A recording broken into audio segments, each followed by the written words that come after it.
hindi maibibigay po sa dating Pangulo na minamahal ng marami.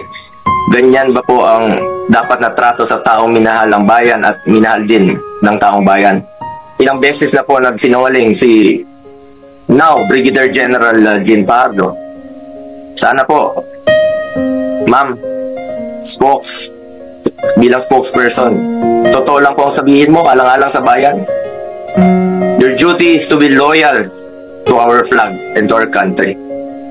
Minahal namin kayo ni dating Pangulong Duterte. Sana, konting respeto lamang po. Kung nagawa nyo yan sa akin, magsinungaling, mas nagagawa nyo po yan sa ibang tao. Respeto lamang sana. Gaya ng pagrespeto at pagmamahal namin sa uniform personnel. Sinabi mo, nagpupunas lang ng pawis ang ilang pulis na nakuna ng video na umiiyak habang inaaresto si Pangulong Duterte. Mapigilan mo bang umiyak? Nasasaktan po yan. Doon lamang po tayo sa katotohanan at piliin nyo lang laging magsabi ng totoo alang-alang sa bayan. We must always entrust our loyalty to the Filipinos, to our flag, and to our country. Yan naman po parating sinasabi ni dating Pangulong Duterte sa inyo.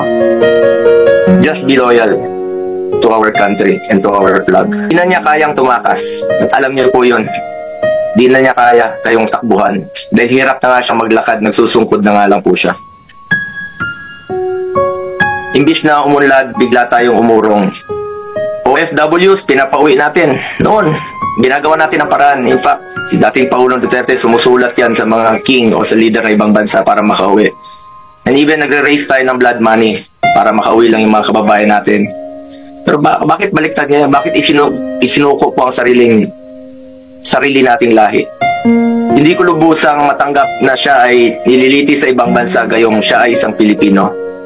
Samantalang mayroon naman tayong maayos na judicial system sa ating bansa na nire-respeto. Kung consistent po ang gobyerno sa posisyon na ito na hindi kilalanin ang jurisdiction ng International Criminal Court, bakit hinayaan po nitong ma-implement ng warrant of arrest ang Interpol mula sa isang korte na hindi naman natin kinikilala? Ang issue na ito ay hindi lamang para kay Pangulong Duterte. Ito ay mahalagang usapin sa soberanya ng Pilipinas ang nakataya dito. Alang-alang sa ating mga bayaning nagbuwis ng buhay upang makamit lang ang ating kalayaan.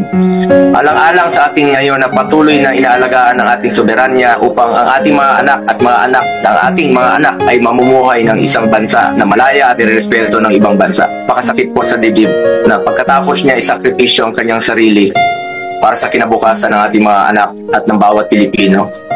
Imbis na ibigay sa Pilipino ang paghusga sa mga ginawa ni dating Pangulong Duterte na paglaban sa droga at kriminalidad, sadly, hindi po ganun ang nangyari. Pilipino po ang dapat humusga sa totoong sitwasyon sa bansa.